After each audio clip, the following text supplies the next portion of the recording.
За сайн байцгаана уу? 89.7 радиогоор болон за бидний подкаст бол дараа нь бас YouTube болон сошиал сувг руу видео хэлбэрээр орчдөг байгаа. Би зочдоо танилцуулъя. За нэлээд урт нэртэй болохоор би барьж байгаа танилцуулчихъя. Их хүүхдийн эрүүл мэндийн үндэсний төвийн хүүхдийн эмнэлгийн чих хамар хоолой толгой үзүүний мэс заслын эмч инх наран. За сошиал хаяг нь болохоор тэгэлдэг те. За Улаанбаатар сонготой эмнэлгийн цээжний хөндийн эзэр судасны мэс заслын эмч хашчулуун гэдэг хоёр том эмчтэй би ярилцлага хийх чадаа туйлын баяртай. Тэгээд одоо Улаанбаатарт бол 16 цаг 28 минут болж байна. Яг ажлаа шууд тараал ирүү та. Тий, ажлаасаа шууд тараагүй байсан. Тараагүй байсан. Сүүлийн 2 цаг чулаагаад ирсэн. Маш их баярлалаа тий. Ямар ч байсан бидний подкастад оролцож бас хүмүүст залуу ээж аав нарт мэдээлэл өргөх гэж ирсэн явдал баярлалаа их нараа. Товчлоод эмчээ би таныг инхээгээ дуудчих уу, нараагээ дуудчих яг бүтэн нэрээр нь дууддаггүй. Эна. Эна эмчээ. Та заавал ийм хүүхдийн чих хамар хоолой үзэх юм уу? Тий, ер нь л хүүхдийн эмнэлэгт ажилладаг. Тэгэхээр хүүхдийн чих хамар хоолойг эмнэлэг дээр болол хүүхдийн чих хамар хоолой үзнэ. Гэхдээ ангаахыг төгсөхдөө бол мэдээж яг хүүхдийнх гэж нарийсгүйгээр төгсд юм уу? Эсвэл одоо жишээнд миний чих хамар хоолой өвдөө танд үзүүлэгийг бол танд таавал үзчихнэ үсттэй. Чих хамар хоолой гэдэг чинь улам хүүхдийнх гэхээр улам л ярьшиг төвхтэй болоод эхлэх үү? Нарийсгүйг үү? Нарийсаад эхлэх үү? Энэ талаараа цөмөрөө яриад хөө. За эхлээд мэдээж 6 жил хүний хэмжээр төгсөөд тэгээд дараа нь бидний үед чинь 2 жилээс нэгдүгээр шатлал ажилладаг байсан тий. Суур ажиллаад тэгээд үүнийхээ дараа 2 жил дахиад чамар олоогоор мэрэгшээд тэгээд миний үед болохоор чамар олоо хэмжээр төгсчөөд хүүхдээ дахиад нарийсан. Тэгээд үүнийхээ дараа бас толгой үзүүний мэслэлээр мөн нарийсан. Тэгээ одоо их нэлхас бидний мэд их нэлхас буюу одоо хүүхдийн эрүүл мэндийн үндэсний төвийн чамар олон мэслийн тасагт хүүхдийн эмнэлэгт ажилладаг мэслэнч. Амбулатороор үздэггүй эсвэл зөвхөн мэс заслал руугаа л орж тэгж ажилд юм болов уу? Үзэн. Манай тасаг бол одоо нийтдээ эмчнэр нь ингээд ээлжлээд амбулаторын үзлийг бас хийдэг. Тэгээ амбулаторооч үзэн мэслаач хийн. Би нэг юм зүйл асууж уучлаарай хашимчаа. Энэ ингээл сошиал хөгжөөд тэгэл ингээл ээж нарын групп гээл янз янзын групп гээл нэлх хүүхдүүдтэй ээж нарын групп гээл ингээл байдаг те. Тэгээд тэн дээр ингээд би зүгээр ингээд санаандгүйгээр ингээл харж яхаар явж байгаа ингээд зарим ингээ маазраа тавьсан постн дээр байдаг л та. Жишээлбэл ингээл хүүхдийн чих өвдөхөөр энэ яран чих рүү шээс тусаач гэж яах шиг шар тос тусаач гэж яах шиг те. За энэний одоо хамгийн болохгүй үйлдэлүүдээс нь таны нэрлээд яг тийм үйлдэл хийдэг хүмүүстнээс хэрэмжлүүлэх тийм жишээ нэг ярьж өгөөч бидэнд төхөө. Болд юм уу болдгоо юм. Үнэхээр тэр хүүхэд уйлаад чихэн өвдөд ч юм уу хоолой өвдөд уйлаад тахад тэр шээсээ ч юм уу шар тусыг тусааж болох юм уу болохгүй юм уу гэдгээс яриа байл. За яг миний хувьд бол бодохдоо алаа юм хоёр талтай. Тэгэхээр хэрвээ уламжлалт аргад ингээд олон жил хэрэглэгдээд тэр нь ямар нэг үр дүн өгсөн байвал одоо тодорхой хэмжээнд тухайн зүйлдээ л үр дүн өгч байгаа гэсэн. Гэтэл манайхаа ингээд тэрийг ингээд нийтээр ингэж ойлгоод одоо жишээлбэл чихний маш олон дотроо одоо чихэл өвдөх гэж байгаа боловч оншийн хувьд өвчин нь бол олон янзын өвчин байдаг. Гадна чихний өвчин байна уу, дунд чихний өвчин байна уу, дотор чих. За дунд чихний өрөвсөл дотор үе шатаасаа ингэж шалтгаалаад хингэргэн цоорсон, цоороогүй, улаалтад үе, шүүцтэй үе гэл ингэж маш олон шатаа. Гэтэл бидний одоо хэрэглээд байгаа тэр шар тосон ч юм уу, юу ч тий одоо уламжлалтад хэрэгэлсэн зүйл нь аль үе шатанд нь одоо тий яг тодорхой хэмжээнд бол за шар тоос гэхээр халуун бигнүүр тавина гэж байна. Тэгэхээр тодорхой хэмжээнд цусан ангам сайжруулахаар одоо ямар үе шатнаас шалтгаалаад үр дүн өгсөн байж болно л да нэг хүнд. Гэтэл дараагийн хүүхдүүд үр дүн өгөхгүй байж болно шүү дээ. Тэгэхээр энэ маань одоо та одоо нэг юу гэдэм те хүүхдээ бол зур турш одоо өөрийгөө ч юм уу туршилтанд л оруулж байгаа гэсэн үг байхгүй. Ингээд үзчихвэл ямар бол ингээд амь насаа эрүүл мэндэ. Тэгэхээр ямар нэг баталгаагүй яг тэр нь ингээд стандарт байхгүй судалгаа шинжилгээгээр одоо үр дүнгээ өгөөгүй харахад нүдэн энэд одоо яг сохроор одоо ингээд би 5 алхахад энэ хүн баринд орцсон юм чинь би 5 алхахад яах вэ гэд нөхрөөч унж магадгүй шүү дээ. Тэрнтэй л адилхан үйлдэл хийж байгаа байхгүй юу? Тэгэхээр энийг мэдээж яг нөө тухайн мэрэгжлийн бус хүн бол энийг бол мэдээж ялгаж салгаж чадахгүй. Тэгэхээр одоо энэ зөв бусуу гэхээс илүүтэйгээр ерөөсөл одоо юм хөгжсөн байна. Эмч нар бас олон болцсон байна. Тэгэхээр хувьсгалын ч юм уу харьяа эмнэлэгтэй хэмжээ хяналтанд л үзүүлчүүд болно болох зүйл юм байна. Нэг үгээр хэлбэл энэ чинь нотлохоос өрөөс ангаахын хөгжүүлж байгаа учраас заавал бүхэн таарна гэсэн үг биш. Заавал ойрхон эмчтэй хандаж үзүүлсэн нь хамгийн үр дүнтэй юм байна гэсэн санааг хэлэх гээд юм шүү дээ. Тийм. Тэгэхээр яг одоо ингээ хоолоо зайлах гэж манайхан тэгдэг шүү дээ. Тэгэхээр тэр чинь бас физик эмчлийн үр дүн бас байгаа байхгүй юу? Тэр үр дүнтэй болоод хоолойны аршаанд очлоо, хоол өвдөхгүй боллоо гэж тэгдэг шүү дээ, тийм ээ. Тэгэхээр энэ маань үр дүнтэй болохоор зарим хүмүүс нь бол нөлөөлөд байгаа. Гэтэл үнэхээр бүр нөө мэслийн заалт гарчихсан одоо тухайн одоо гүйлсэн манад хоолойны мах маш их байдаг шүү дээ. Би ягаад энэ сэдвээр орчлоо гэхээр манайх одоо жилдээ за 2000 гаруй хаалга хийдгийн 50% нь ерөөсөө хүүхдийн хоолойны мах байдаг. Яг манай эмнэлгийн хувьд болвол. Тэгэхээр энэ хоолойны мах одоо ямар хүүхдүүдэд авах юм, ямарт нь авахгүй ингээл бас айгүйх байдаг. Гэтэл түрүү нэг таны асуусан асуултын дагуу одоо заалт гарчаад байхад хоолойны мах авах заалтаа байтал хүүхдээ хаалгааны орондоор хэвтүүлэхгүй, хаалгаанд оруулахгүй гэж яваад за нөгөө хүүхэд маань яг дараагийн 2 дахь ширхтэн системийн ингээд бүр юунд орцсон, хүндрэл орцсон. За зүрхний 2 автас автлага нь гэмтсэн байна.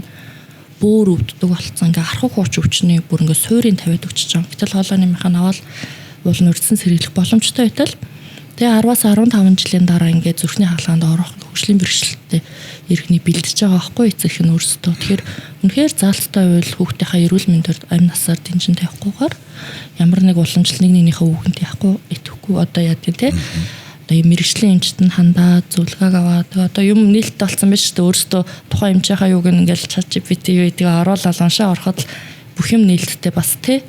Тэгэхээр 2-3 одоо судалгаач юм уу үзээд одоо уншдаг ээж аваад бас харьцангуйас боловсралтай иргэдийн боловсралт дэвшилж байна. Хоолойны мах 50% нь авдгаа гэдэг чинь тий. Тэгэхээр хоолойны мах гэдэг зүйл маань ер нь яагаад үүдээд идэх юм? Яаж үүсдэг? Яаж бид нар ер нь энэ хүүхдийг хоолойны махгүй байлгах юм тий? Яагаад сүүлийн үед танаа эмнэлэг дээр орж байгаа, танаа тасагт орж байгаа ихэнх юм заслын тохиолдол нь хоолойны мах байгаад байгаа. Энэ айгу олон асуулт энийг дор тавьдаг те. Солонгос, Япон, Азийн орнуудтай харьцуулахад ямар хөө байгаа юм гэдэг талаас нь яриач дгөө. Айгу чухал асуулт юм л та. Тэгэхээр энийг ойлгохын тулд эхлээд нөө хоолойны мах гэдгийг өөрөө бидүүлээ ойлгоё. Энэ хүний бид байдаг л булчирхаа ахгүй юу? Гаднаас одоо ингээд ням вирус орж ирлэхэд энийг ингээд хамгийн ихний одоо өрмөц дартлага тогтолцоо эднэрээ ингээд устгах зорилтын дархлааны эрхтэн байгаа юм. Энэ амны хүндийн тэнцвэртэй байдал, вирус, ханиадны вирус ч юм уу, хоол өвдгний ч юм орж ирлээ нэг устгадаг юм дархлааны эрхтэн өөрөө.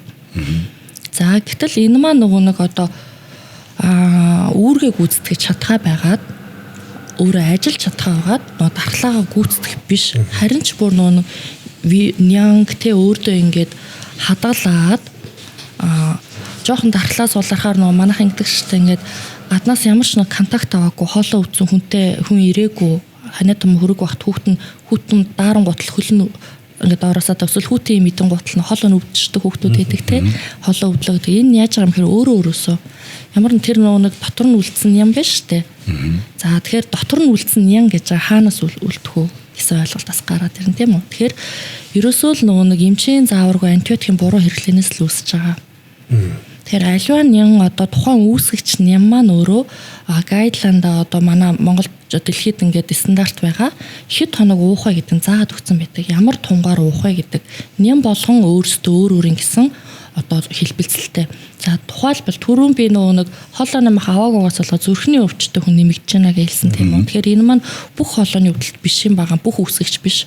За энэ өөрөө тийм энэ нь болохоор Streptococcus beta 2 гэх төрлийн одоо Streptococcus нэм байгаа. Гаднаас ингээд эм үйлчлээд антибиотик ороод ирэхээр ингээ хороо ялгаруулаад хүүхдэд одоо ингээ хор ялгаруулна хүүхд маань халуурна тийм үү халуураад ингээд тэнгуут антибиотик уухаар яах нь 3 хоноод халуурхаа болчдөг штэ уунгуутл.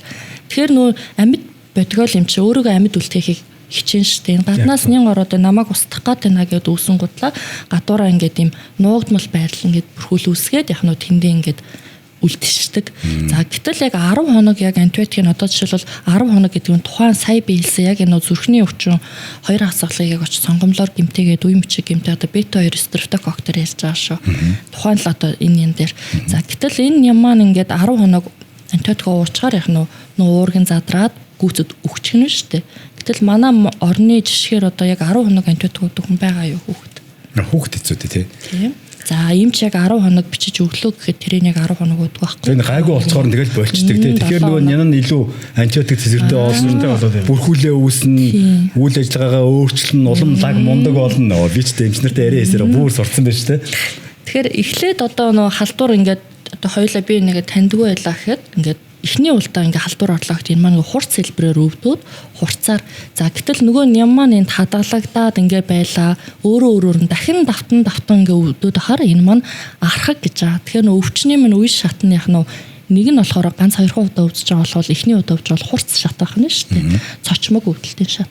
Гэтэл нөгөө ням маань давтан өвдүүлээд өөрт нь ингээ байгаадахаар архаг болчихж байгаа.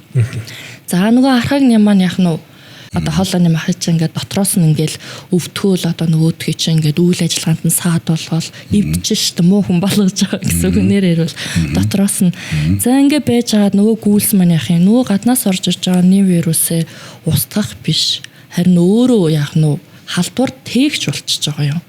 Тэнчэнээсээ ингээл одоо тухайлбал саний нянг жишээлбэл их хороо чанартай юм байна шүү дээ. Яг тэр хоёр одоо хавц савлын холбогчид дээр нь зүрхэн дээр очиод, эсвэл үе мөчн дээр очиод, за зарим нь бөөрөн дээр очиод, за бусад нянгууд ч гэсэн байгаа шүү дээ. Маш олон төрлийн нянгууд тийм ээ. Тэгэхээр нэг аль үүсгэгчээс шалтгаалаад эмчилгээг нэг дутуу хийгээд гүйцэд хийгээгүй бол бас архагшиж байгаа юм. Тэгээд тэр архагсан юм яг хамгийн сүүлдээ ингээ үйл ажиллагаа нь алдагдчихж байгаа. Одоо ямар ч хөдөлмөрийн чадваргүй болоод зүгээр л хүний бит хортой юм болчихж байгаа. Тэгэхээр энийг бол яг авдаг байх юм. Дараагийн эргэтэнд ингээд хохирол учруулахаас өмнө яах юм? Авах нь. Бид мууцсан ногоог сагснаас нь авахгүй болвол яадаг вүлээ? Улам халдварлуулна багшаа. Сагсан дотор яг. Аавна гэдэг үг сонсоход аавна гэх.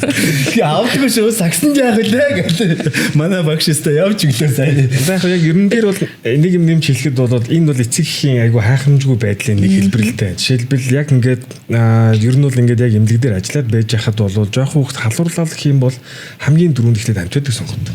За очиод ингээд антибиотик сонгонгуудаа 3 хоног дотор хамгийн багадаа хэрглэж дараа нь антибиотик солих уугүй гэж шийдэх хэрэгтэй байхгүй. Дүнгууд ерөөсө халдварал өнөөрөө халдварахгүй байх юм бол гээд өнөөдөр нэг антибиотик өгж өснө тэр им цаан гэхээр дахиад нэг эмчтэр очин нөгөөх нь нэг им одоо юу гэдэг антибиотик аван тэрийг нэг 3 хоног хэрглэнэ. За тэгжил гайгүй болоод нөгөөх нь бас бүгд гайгүй болоо босоо явангууд антибиотик зогсоочдөг.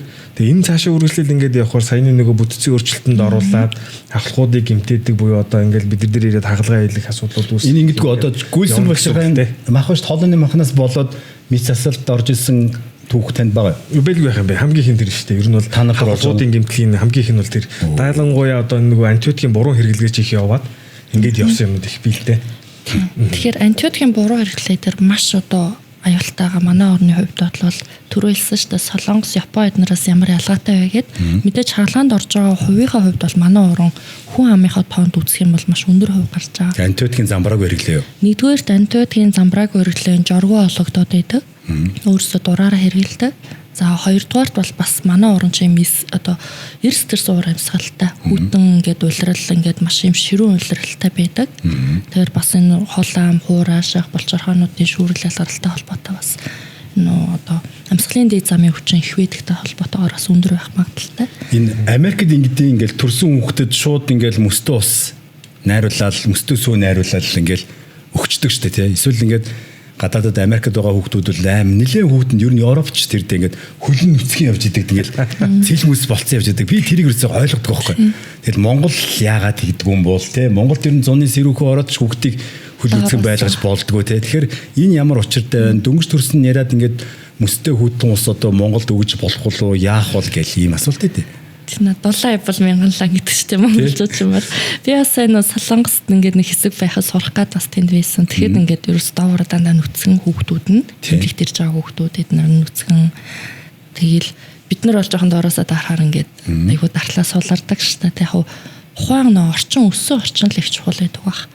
Тэгэхээр хоёр ихэр хүүхдийг хоёр өөр газар нэг нь одоо хөдөө нэг нь одоо тэ байранд ингээ өсгөлөөхөд хоёр өөрлөгөн байгаа байхгүй юу. Тэрнтэй л адилхан. Тэгэхээр байгаль цаг уурдаа тухайн орон нутагтаа бол тохирцсон л байдаг. Тухайн одоо тэгэхээр анханаас нь яаж одоо тасах вэ гэдэг хүний бие махбод бол өөрөө тасан тогтсох чадвартай. Тий. Би нэг зүйл айгүй хэлмээр энэ түрүү нөөхийн эмч маань хашаач маань сая хэлсэн антибиотикийн буруу замбрааг хэрэглээ гэх тийм ээ. Би хэлсэн шүү дээ. Тэгэхээр энэ дээр штэ айгу одоо эмзэглэж явдаг зүйл гэвэл амьсгалын дээд замын халдварын дийлэн хувь нь вирусын халдвар байдаг. Ингээ халдвар ер нь 2 төгч байдаг. Ханиад нэгсэн. Дийлэн хинти ханиад. За тэгэхээр ханиад томооны үед вирус орлоо нөгөө булчирхаа маань яах вэ? Гаднаас юм орж ирж байгаа юм чинь бас л яах юм? Гэмтэн багшаа. Ажиллана багшаа. Тэмцэн штэ. Тэгүн гутал нөгөө нэг ажиллаад ингээд ирэхээр ингээ хөөгөө тавгнан томрон хэсэг газрын улаалт бас байна. Яг бид нар мэрэгжлийн эмчийн үед харахад бол вирусны улаалт за одоо ангина те вирусны улаалттай ангийн за нянгийн ангиныг бол яг ялгачаад харах одоо боломжтой байдаг боловч энгийн иргэд бол мэдэхгүй. Шинж тэмдэг нь ихэнх ялангуяа улаалтад үе нь бол адилхан байдаг. Адилхан хүндрэл нь адилхан улаан тэгэн гутлынх вирусны халдварууд антибиотик уучдаг. Улам л нөгөө дархлаагаа унгаагаад тэгээ вирусны үед антибиотик нэмэр байгаа юу байхгүй шүү дээ тийм ээ. Тэгэхээр ингээл нөгөө нэг дархлаа унгаагаад дахиад 2 дэгчээр нөгөөдөө ингийн халдвар ороод тэгээд дийлэнх нь шүд цоролтой байдаг. Монгол хүүхдүүд айгүй их. Тэр шүд цорол гэдэг чинь өөр ингийн халдвар шүү дээ. Тэгэхээр нөө дархлаа унтсан байхад өөрийнхөө шүднээс ч яг нөө 2 дэгчээр хоолойны юу үсгэх боломжтой шүү дээ. Нэм бактери антибиотик дарагдаад вирус антибиотик дарагддаг юм. Хүний бие өөрөө дархлаа л яг нөө. Тийм учраас хоолоод юм уу ханиад төрөх юм бол хамгийн түрүүнд ерөөсөө л эмчид хандах. Даалангуй хамгийн ойрхон байгаа бий. Одоо манайх ч айгүй хэцүү юм ерөөсөө тэгэр байгаад байгаа шүү дээ. Халуураад ингээд ирэх юм бол хэн сайн гин үгүй шууд ихнэл хасынхаа таад дээр аваад очичдаг. Одоо ихнэл хас өстө алаа хэдэн үү? Очор дигдэхгүй юу? Ер нь бол идачаалтай бай. Тий. Тэрний оронд бол өрхийн эмнэлэг дээр очивол илүү их үр дүнтэй уул нь бол эмчилгээг бүрэн бичүүлж авах боломж байгаа үстэй. Тийм. Яг өөрөөсөө манай монголчууд аягүй тийм шүү дээ. Өөрөөсөө ингээ болгочихгүй л эцэг их хамгийн түрүүнд шууд барьж авдаг. Ер нь гадаадынхан шиг байхгүй шүү дээ. Өөрөөсөө яг нэг хүүхдээ яах вэ хөө юм та ингээ боддог шүү дээ. Тэгвэл магадгүй яг энэ подкастыг сонсож байгаа ээж аауд байвал та өөрөө ийм шүүрч авахаасаа төрүүлээд эхлээд яг нэг хэсэг газар эмчилгээ хийж болно шүү дээ. Сая бид нар ковидаар юуг сурлаа? Маш сайн сурсан. Гараа оозурсан, хоолоо зайлсан. Зүгшээ. Маск зүйл сурсан. Тийм. Тэгэхээр нөгөө нэг юу агаад байгаа юм. Ерөөсө хэсэг газар тэр нөгөө нэг одоо альва нэм ерөөсө шууд цаашаагаа амьсгалын замаар дамжиж явахгүй шүү дээ. Наан байн цаашлан үе шаттайгаар. Тэгэхээр ихэнд байгаа үе дээр нь яг нь хоолоогоо зайлах, гараа угаах ерөөсө авахгүй шүү дээ. Ялангуяа энэ цэцэрлэгийн насны хүүхдүүд за одоо бага ангийн нэг хоол юу орчлоо тийм хөтөлбөр. Тэгэхээр энэ ерөөсөө л яг нэг аяг тавгыг тусдна. Ялангуяа цэцэрлэгийн хүүхдүүд тоглоом дамжиж амнаас аманд ингээд нэг нэгнээсээ ингээд өнгөхгүй байх, тэрийг нь ариутгаж халдваргүйжуулах тийм ээ. Тэгээд эцэг эхчүүд ч гэсэн өөрсдөө хүүхдүүдийнхээ даам хамраар хамаагүй үнсгүй, аяг тавгын тусдаа, бүх зүйл нь тусдаа байх. Энийг л аюулсан тэглэн барих хэрэгтэй. Эхний тэглэм. Тэгээ хоолоо зайлах. За хоолоо зайлах нь бас учиртай. Тэгэхээр шууд нуу давсаар зайлалж чамс давсаар маш удаан зайлчаар яах нөгөө арийнх нь юг хураашуулдаг, амны pH-ийг өөрчилждэг.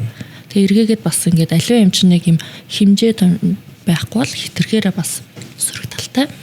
Тэгэхээр яг энэ хүүтний уйлралд бол за одоо содын ус мал юм уу 3%-ийн сод 100 одоо грамм усанд 3 грамм сод хийгээд өглөө орой одоо нэг 7 хоног зайлаа дахиад ээлжлээд нэг давсны усмлаар нэг 5-аас 7 хоног ч юм уу тий нэг өөр ингээ хоолоо сэрвэгсэн ч юм уу ханаа төрөх гээд байгаа юм хамар цатансан үедээ тийм үү эн чинь шууд ингээл хатгаа болоо шууд ханиалгаад эхлэхгүй шүү дээ бид нар эхлээд хоолоо сэрвэгнэн хамар битүүрэн тэгээд тэрэндээ арга хэмжээ хэсгийн амжаа авч чадахгүй болохоор яхны маргааш нас нэхлүүлээл захтнаал ханиалгаал та утгаараа яхны өрөвсөл цаашаага уушгруу дамжаал ингээд имлэг одоо хэмжээний буюу хүндрэлих гарч байна л. Тэр ерөөсөө л энгийн алхам ерөөс хэсгийн эмчилгээ хийвэсаа хийх сурчвал. За хоолойны хувьд бол тийм байж. Даал гүйсэн булчирхаа бол 50% ингээд авдаг байж тийм ээ. Одоо чих хамар хоолой гэсний эхлээ чих ярьлаа, хамар ярьлаа, ам ярьлаа. Одоо хамрны талаар. Ер нь бол одоо нэг жоохон хүүхдүүдэд одоо нэг ингээд тоглоомоо тоглож байгаа сая бол амдаа өгнө гэжсэн чинь хамарлуугаа их тохиолдол байна үз. Зөндөө байгаа. Тий. Одоо тэрнээс гарах хүндрэлүүд одоо зарим нь бол нэг сая би нэг мэдээ уншсан чинь Солонгос төлөвдөө 14 хоноос халстан юусэн ингээ хавгнаа тэгээ гарахаа болцсон бүр ингээ хагалгаа хийж авлаа гэдэг жисэн байхгүй. Тэгэхээр би бас тийм юм тохиолдлууд ер нь их байх уу? Гадны биеч орох тохиолдол их байх байх уу? Тийм. Бага насны хүмүүс санаанд гүйчхийн за зарим нь бол хамар битүүрдэг доторх нь ингээ шарга шалбархаатай хүмүүс ингээ хамраа их оролдох тийм одоо тиктэй байдаг. Тэгээ тийм хүмүүс хамарлуугаас их юм хийх гэдэг. Тийм. Тэгэхээр ер нь бол ингээ жижигүүрийн хугацаанд за бид нар ингээл жижигүүрт орой ингээл хонж явахт ер нь бол доотлон 4-5 хамрын гадны бит бол ирнэ шүү. Чихний хичээрнэ. Чихрүүгээ гэдэг юм байна. Бас чихрүүгээ хийчин. За хамар бол мэдээж цаашаа амьсгалын зам байгаа тийм үү. За хэрвээ буруу ингээд ягаад ээж аав нь авах гэж оролдоод хүүхэд уйлж яхад буюу ингээд дууны хөвч нэгдсэн түнх одоо байхад цаашаа амьсгалын зам руу хэрэг орох юм бол уушиг руу ч юм уу гадны бит орох тохиолдлууд бас байдаг. За аль эсвэл яг түнхийн хавцаа хэрвээ тогтчих юм бол маш аюултай байдал үүснэ. Хүүхэд амьсгалж чадахгүй цаашаа ямар ч агаар орох боломжгүй учраас амь насанд аюултай хүртэл зүйл тохиолдно. За зарим нь авах гад яг тийм тохиолдлууд хөвчл бага л та ховор өвчлөө авах гад цаашаа ингээд хамрынхаа доод ингээд жимрүүгээ ч юм уу бүр түлхээд хол оруулсан байдаг. За бага насны хүүхдүүд яг хөвчлэн бид нар зур суулгаж байгаа авчтай болооч бүр цаашаа ингээд гүндээ орцсон уудцсан тэг хүүхэд маань ахгуулах боломжгүй айцтай эднэр байх юм бол том гадны хөвтөл мэдээж бас унтуулах таавна. Унтуулгаад. Яг нэг ингээ уйлж яхад нь айгу наад байгаа юм авах гэж хагаад гэдэг сорж байгаа үед буюу одоо хүн амьсгаа авч явах үед нь цааш нь явлаа. Ингээ татах гэж хагаад цааш нь бүр түлхэх тохиолдол байх уу сорогдох тохиолдол байна л гэж байгаа юм тийм үү. Тэр бол маш аюултай тохиолдол шүү. Тийм TikTok дээр яваад байдаг нэг ингээд дав гэдэг энэ хахж байгаа үед нь татаад авчдаг нэг юм гараад идэг шүү дээ бичлэг үзчихсэн үү?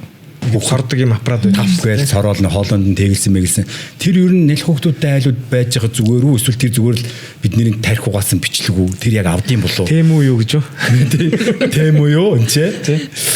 Тэрийг яг өөр юм би яар харж ш туршиж үзчихэж л явах хэрэгтэй яг нэрийн бол мэдэхгүй байгаа юм тийм талаар. Нэг юм байна. Одоо ингээ хүүхд одоо ингээ дөнгө төрж байгаа. За ингээ шинэ ээж аа болцсон хүүхдүүд одоо хүүхдүүд гэх юм залуучууд маань тийм ээ нөгөө хүүхдийн чихийг ухдаг л да. За ингээ чихийг ухаж байгаад ихэвчлэн даалангуяа нөгөө хингэргийн цоолоо за ингээ хингэргийн асуудлуудыг наахнаас ингээ өөрсдөө үүсгэж юм тохиолдлууд бас байгаад идэг. Тэгэхээр энэ дэр яах ёстой юм бэ? Ер нь чихийг бага насны үед ухах ёстой мó, цэвэрлэх ёстой мó тийм ээ. Эсвэл ингээ өөрөөрөө гарчих ёстой үстэй болно би тэгж ойлгодог байхгүй. Тэгэхээр бас байгаад ивэл одоо үнээр дүлгэх юм уу тийм ээ. За ихэвчлэн бол ухаж байгаад гадна суугийн гимтээсэн мэт хүүхдийн антом онцлог нь бол чих бол тийм хурдан том хүнийх шиг бол хингэрэг очоо гимтгэхэр бас нэг одоо хэмжээнд биш л дээ өөр юм дахир суухтай байдаг арай онгоо юм одоо том хүнийх бол өргөн ингээ харахад хингэргийн шууд харагдаж шүү дээ тийм ингээ өргөн ойрхон ч юм уу харагдах гэдэг. Тэгэхэд хүүхдийнх бол нэг жоох ингээд чихнээс нь ингэж дэлбэнээс нь ингэж татаж ингэж суугийг нь тэгшилж байгаа юм хвчлэн тийм байд. Тэгэхээр нэг ухаж байгаад ихэвчлэн яг хингэрэг гимтээх тохиолдол байлгүй яг хоо. Гэхдээ бас их ховор. Дийлийнх нь суугийн ханаа гимтээчдэг. Суугийн ханыг хатгачдаг ч юм уу. За эсвэл зүгээрээс нь суугийн ханаа ухсаар байгаа жоох ингээд улаалагчдаг. Тийм бол тэрнийх нь завсраар хүний биеийн арьсны гадаргуу дээр хүртэл юм байдаг гэж одоо судлаач тогтооцсон шүү дээ.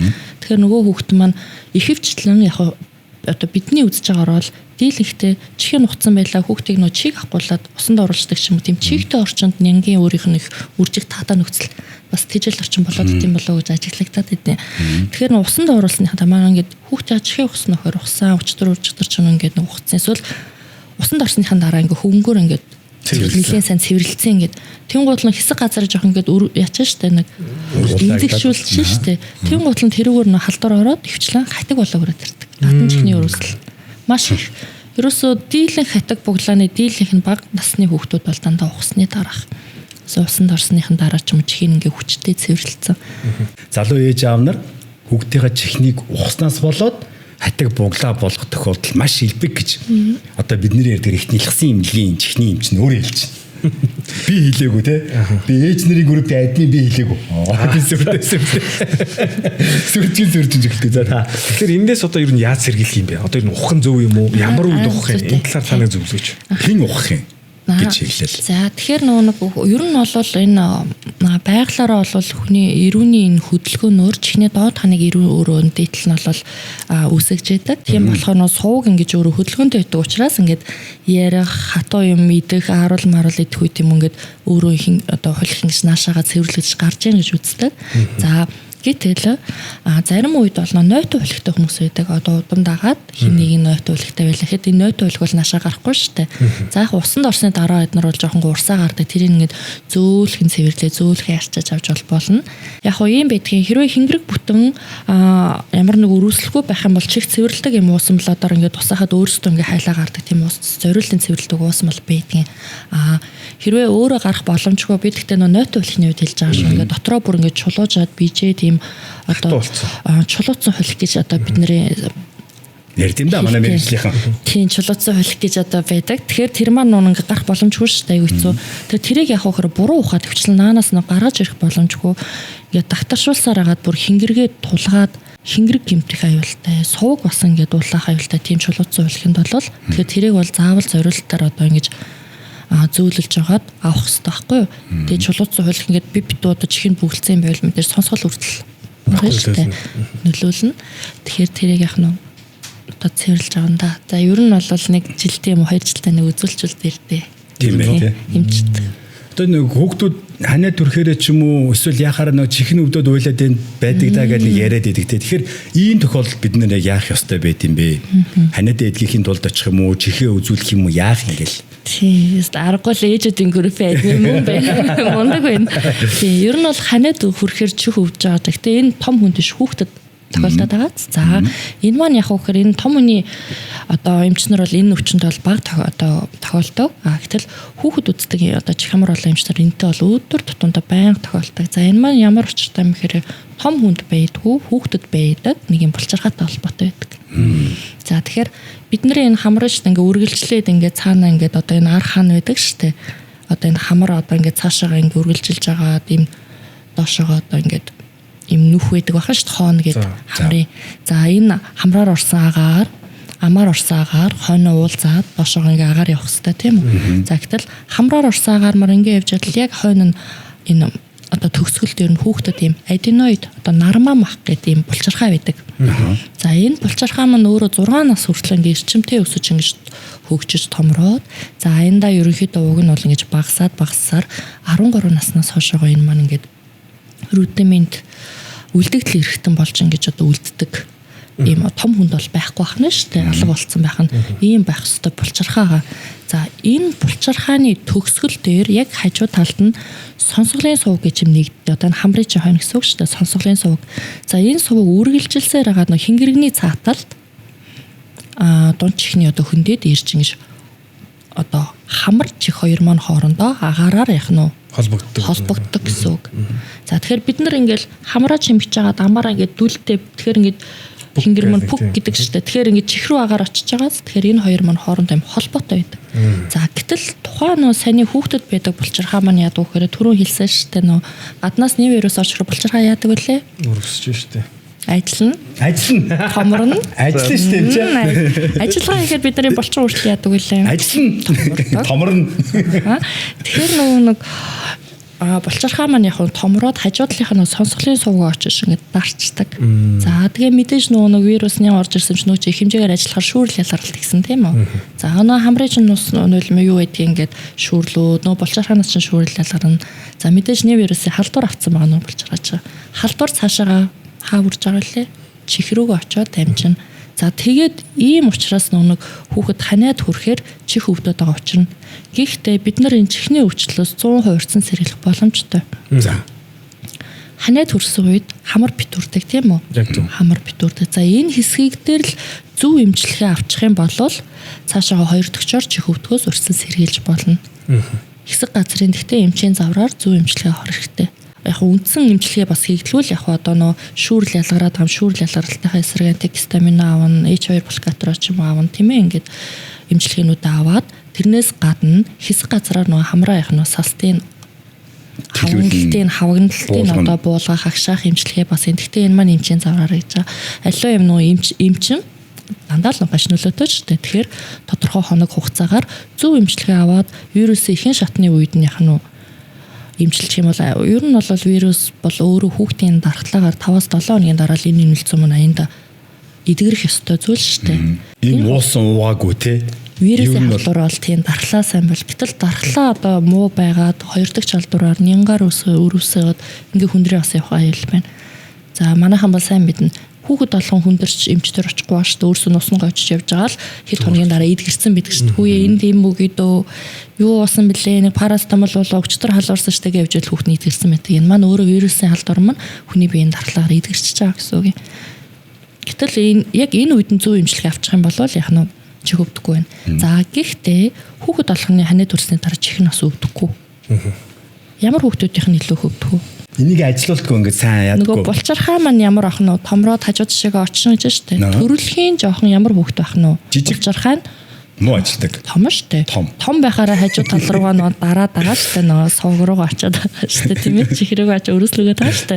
Тэгэхээр төрөлхийн булчирхаа нь жоохон том хүүхдүүд яах нь илүү их чих өвдөх эрсдэл өндөр байдаг. Тэр энийг бид нар төрсэн цагаас нь хойш мэдэх боломжтой. Хүүхэд маань энэ булчирхаа том байхаар бага насны хүүхэд хурхираад байдаг. Манай хүүхэд ингээд том хүн шиг хурхираад байна гэд тэгээд идэг тийм ээ. Тэгэхээр энэ маань энэ булчирхаа том байгааг илтгэхэд байгаа юм хурхирдаг. За гэтэл зарим нь ядарсан үедээ хурхирд юм аа хаа нэг хурхирд юм аа гэдэг нь яг тэр үеийн ингээд ажиллахаар жоохон ханаа том хөрсөн үедээ ч юм уу вирусын халдварын үед бид нар хурхирч нөө том болчоод бусад үед ингээд жижигхэн хурхирохгүй байх жишээ нь. Байн хурхирдаг хүүхдээ ер нь бол ханаа төрлөө гэхэд заавал ч хямар олон эмчний үзүүлэлт шалгацсан дээр тэгвэл ханаа төрлөө чих өвдөх эрсдэл маш өндөр байгаа байхгүй юу? За хамрын юун дээр бол тийм байдаг юм а чихэн дээр. За тэгвэл хамрын арчилгаа дээр ханаа дөрөнгөт нь хүмүүс одоо ихэвчлэн хамрын сорох гэж нэг техникэр байна. Ингээд нэг юм сордог юмар сороод тийм. Үгүй гэвэл угаачаад тийм. Тийм ээ. Ингээд ийдэг. За яг хөө тэгэл зарим нэг нь бол одоо манай энэ багийнх бол доош ингээд тонгоох гоччдаг гэсэн ус нь бол тийм ээ. Та угааж яана гэдэг чинь стандарт нь байна, эмчилгээнд байна гэсэн үг угаах. Гэхдээ заалтынхан давуу угаах хэрэгтэй. Угаах өөрөө заалттай байдаг. Ямар үед угаах вэ? Ямар үед сорох вэ гэдэг нь. Гэхдээ одоо ер нь ойлголоо. Ер нь бол сорхон зөв юм байна, угаах нь зөв юм байна. Гэхдээ эмчийн заавраар байх хэрэгтэй юм. Тэгээ зөв арга барилаар нь угаах хэрэгтэй юм тий. Одоо чинь хүүхдийг дээш нь харуулж байгаа дугаалах уу, доош нь харж байгаа дугаалах уу, хажуу тийш нь үү гэдгээс л эхлэх үү. Одоо чинь нэл хүүхдийн хамрыг нусын сороод байгаа нь зөв цэвэрлээд байгаа нь. Одоо бага насны хүүхэд нусаа нээх чадваргүй шүү дээ. Өөрөө гадагшлуулах чадваргүй. Гэтэ энгийн үед бол сороод байж болохгүй шүү дээ. Тийм үү. Нус их хэмжээтэйгээр ялгараад, шүүрэл ялгараад одоо тэнцэнээс нэг хэмжээтэй ингээл бөмбөлөг үсээл нустаа гараад байна шүү дээ. Нөгөө нусыг нь авах хэрэгтэй шүү дээ. Тэнд нь байлгаад байж болохгүй шүү дээ. Тэр ийм одоо хүүхдийг бол яах нь эмчийн завраар зөв сорох нь байна. Гэтэл ямар ч нус байхгүй хуурай үед нь хүмүүс яах нь манай хүүхдээ хамар нэг цаанаа л юм дуурайд байна. Айгүйх тийч гахаашаа гэдэг дуурайд байна. Энэ юм байна. Тэрийн сороод авчий гэд ингээд сороод идэг. Гэтэл энэ маань хараа дотор нь ямар нэгэн шүүрэл ялгацсан юм байна уу байхгүй. Хүүхдийн хоон одоо энэ арын төрөө нүх гээл ярьсан шүү дээ тийм ээ. Тэгэхээр ерөөсө бүтцтэй холбоотой. Бага насны хүүхдээ хийм одоо хөвтэй юм юу гэмтэй юм одоо амархан хавагнадаг юм жижигхэн байдаг нөхөн. Тэгэл томорхон ирээр нөгөөд ингээл босоо байрлалд ороод ингээл нөхөн ингээл томроод ингээд одоо байрлал нэрээ өөрчлөгдөг байх нь. Гэтэл одоо ялангуяа нэгээс дотгошоогоо насны хүүхдүүд зүгээр дээшээ хараад бид нар ч гэсэндээ ингээл хідэн цаг дээшээ хараад таг хөдлөнгөө хөвтөд бол хамар нь битүүр шүү дээ. Ингээ байраа сольдог үстэй тий. Тэгэхээр ингээд орой ялангуяа хоолцоо хийгээл гэрч хийхтэй болоод ирэнгүүт нөөний ялхамтан ч хөдөлж чадахгүй, толгоогоо хөндөөлөхгүй, бие хөдлөж чадахгүй болохоор хамар нь битүүрээд мөм өгөх болчдөг.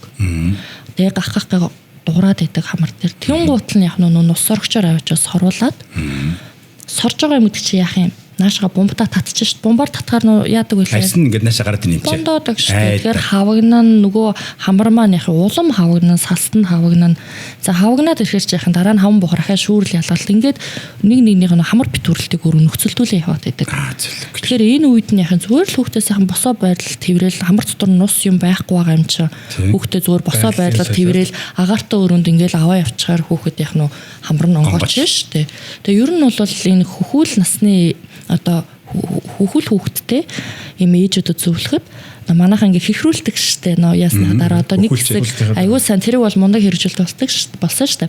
Яг тэрэн шигэ хөхүүлэхээс өмнө бас хүүхдээ яг нөө босоо байрлал тэврээд хамрын сайхан онгоолгоод агаартай өрөөнд ингээ орж яваад эсвэл хамар дотор нус вэ нүү байхгүй юу нусын сайхан зүгээр энэ физиологийн усмал хамар цэвэрлдэг уусмлууд байгаа шүү дээ. Зүгээр салийн 0-9 одоо 0.6% натр олорын уусмлууд тэднийг зүгээр ингэж тусаагаал хүүхдэд босоо байрлал тэврэхэд өөрөө наашаа ингэж жоохон ойртоод ирэн тэнгуутл нь одоо наанаас нь жоохон ингэж юмар яг тийм норгоод бүр сайхан ингэж юугаа. Гэтэ ингэдэг юм билээ. Номон дээр өчгтэй шүү дээ. Хамарлуун 3-4 туслаар ингээд хийгээд доош нь харуулаа уйлуулна гэдэг байхгүй юу. Би ч өөрөө тэгж үзэл тийм зөвлөгөө өгч л хэвчээ. Яг өөрөө хүүхэдтэй болоод ирэхин цагт ингээ хүүхдээ уйлуулаад нуснолмос олтол нөгөө тэндээ доош нь нусын гартал нь уйлуулна гэж юу түүх байхгүй юм бэл. Тэгээ нөгөө шингийн юм хийгэр чинь жоох юм ихэр наасгаж урсаал ойртон шүү дээ. Тэгээ ойрхон юм чинь сайхан ингээ норгож байгаа нөгөө хөнгөө хуураагаар нь биш манайх чинь бас их туйлширдаг. Ухна гэд бах хуураагаар ухаад хамрын салтыг гимтээгээд ивэл болохгүй байхгүй юу? Норгож байгаа би бол тэгдээ ээжүний үед бол ингээ сайхан норгож зөөлөж жагаад тэгээ гадагш нэг эргүүлээд дотгоч нэг эргүүлэх нөөч ингээл хуйлраал гараад ирж шүү дээ. Норгоцсон юм чинь ингээ зөөлөх ингээ гулсуулаад тэгээ авчид тэрээс уйлал нөгөөтгийг гаргаж иртэл доош нь ойлол хийцэн. Ингэдэй. Сайхан авторкны үзүүр тэгээ хөнгөө сайхан норгож байгаа заяа. Тэгээ хийгээд ингээ сайхан эргүүлээд ингээ тэцгэн авторк тийм ээ юм чи. За маш их хэрэгтэй сайхан зөвлөгөөнүүд өглөө. Би зүгээр юм ямар нэгэн сошиал эмчтэй ярилцлага хийсэнгүү те. Энэ хүн чинь бол өдөр тутам амбулатороор яг хүмүүстэйгээ нүүр тулж уулзж байгаа энэ одоо чинь хаалга хийж байгаа эмч нь байна те. Зүрхний өдөр тутам уулзж байгаа, мэдсэл хийж байгаа, үзлэг хийж байгаа эмч нартай нь уулзуулж та бүхэндээ зөвлөгөө өгж байгаа шүү гэдгээ дуулгахад таатай. Яг ер нь бол энэ дээрээс хүмүүс янз янзын мэдлэг олж авч байгаа. Ганц хоёр нэг юм зэвсгийн эрдмийн юм бас олж авч л байгаа бох те. Хуурай хүн хийгээд чихээд идэг гэсэн бол доо сайн усааж байгаа, энэ тусаачж байгаа. Тэгээд зориултын ус уулын. Уусмалаар усал гэж ярина те. Усал маш хуур ашуулна. Тийхүү. Зориултын уусмал гэх 0609. Зүгээр одоо буцалсан усаар та хамрлагаас ороод үзээр аяйгүй өвдөн толгоор учин ингэнэ да. Тэгэхэд яг нөгөө зориултын юугаар найруулсан ус гэдэг ч хамраадаг гэх юм бол зүгээр. Гэтэ эндээс бас нэг юм харахад бол хөхүүлнэ гэдэг зүйл яг дараа нөгөө хэхрүүлнэ гэдэг асуудал байсан бол тэрний өмнө хөхүүлхийн өмнөх бэлтгэл гэж бас нэг аягүй чухал юм байна. Хамгийн сайн онгол очих юм бол сайхан идээд аятайхан тухтаа идээд унтах нь шин. Тэр аягүй чухал юм байна. Тэгээ нэг хүүхчин нөө эрүү хамар ингээд нөө хөхөх одоо нэг техник байгаа шүү дээ. Тэр ингээд хурж ихийн мөмөнд хүрдэг учраас ингээд хамар таг битүүл аман таг битүү. Тэгэхээр амьсгалж чадахгүй болохоор нөө хөхөө өгч чадахгүй. Тэрийг нь залуу ээжүүд яадаг вэ гэхээр хөхрөө голж яана хөхөө өгөөлчлөө манай хөхгээд угжны хажуугаар бол ингээд агаар аваад байж хөхөөд байгаа болохоор орсоод байгаа болохоор тэгээ мөмө хөхүүлэхгүй байгаа юм чи хөхний сүү мэдээж багасна. Тэгээ хөхнөөс нь хөхтэй эрт гаргацдаг. Хөхөр хооллог хөхөд яах вэ? Хөхөр хооллох өдөр дэлхийн өдөр болно. Яг юм чи хэлээд. Хамгийн сүүлийнх. Яг одоо ингээл өчтөр би бас нэг хүн тосгоод юу явлаа л да. Онгоцны буудал ингээд явлаа. Тэгсэн даалангуй энэ жоох хүүхдтэй хүмүүс их ингээл хүүхдүүд авах 1 сартаа, 2 сартаа, 3 сартаа за яг хөө боломж мөнгөтэйгөрөө нөгөө фукокч гэдэг юм уу те. Ингээ гадагшаа явах юм. За ингээд явангууд жишээлбэл би бол одоо ингээд онгоцонд ингээд суухад нэг юм жиг дүнгнэл нэг юм болдог шүү. Тэгээ нөгөө яг ингээд ажиллаж байгаа юу гэвэл амьсгаа авж байгаа нэг инхээр бүг гээл ингээд юу бодог шиг нэг юм агарын даралтын зүрх их гарч ийн л та. Тэгэхээр энэ жоох хүүхдүүд бас ингээд яваад байхын зүгээр үйдэг юм уу? Хэрвээ явах юм бол ер нь ямар арга хэмжээ авдаг юм бэ? Ойлуулахгүйгээр чихнийгээр тий. Тэндээс шалтгаалаад яаж тэр чихнийхэн дүггийг гаргаад хүүхдийн нэг аятайхан нэг 7-8 цагийн нислэг даваа явчих вэ гэдэг зөвлөгөө өгөөч. Би нэг судалгаа уншижсэн энэ талаар хүүхдийг нөгөө нэг онгоц хөөрөх үед болон буух үед нэг хөхүүлж явах үеийн судалгаа. Тэгэхээр тийм хөхүүлсэн ээжүүд болон одоо зүгээр байсан хөхүүл бага насны хүүхдүүд ярьж байгаа шүү. Тэгэхээр агарын даралтын зураг мэдээж түрүүнөө хэлсэн шүү. Тэнгэрийн үндийн даралт гэж юм байна холбогддог гэдэг. Тэгэхээр тэртэй холбоотой ялангуяа жоохон чихний өрөвсөлтөж байдаг юм уу? Тийм тохиол айгүйх өвдөл мэдэрдэг хүүхд нөө дэшээ доошо буухад өвдөөд уйлдаа. Тэгэхээр тэр судалгаан дээр бол хөхүүлж явах үед бол булгасан хүүхдүүд бол уйлахгүй тайван байсан. Бусад одоо хүүхдүүд нь бол жоох юм уйлсан, уйлгэнсэн, тайван бус одоо хөөх үед уйлсан гэсэн тийм судалгаа үзчихсэн. Гэтэ яг энэ талаар би өөр төр бол яг судалсан юм бол байхгүй. Энэсэн судалгаа л тийм байна. Нэр нь тэгэл бахал да. Бид нар ингэж байгаа юм чинь залгилтаараа бас тэрийгэ зохицуулах одоо тий бүгд байгаа бол богч ажил гэдэг шүү дээ тий. Тийм гэж амарсан ботход бол тийм ээ ингээд агарын үсгээр бас тэр бол бас үр дүнтэй ах гэж бодож богч ажил гэхээр хүүхд хөхүүлэх ч юм уу тий. Тийм ээ. За. Маш их баярлалаа. Та хоёртаа ингээд цаг зав гаргаж ирсэн туйлын талархаж байна. Дахин зочдоо танилцуулъя. Их хүүхдийн эрүүл мэндийн үндэсний төвийн хүүхдийн эмнэлгийн чих хамар хоолой толгой хөзөний мэс заслын эмч их наран цээжний хөндийн мэс заслын эмч харьцуулан нартай ярилцлага хийлээ. Маш их баярлалаа. Баярлалаа.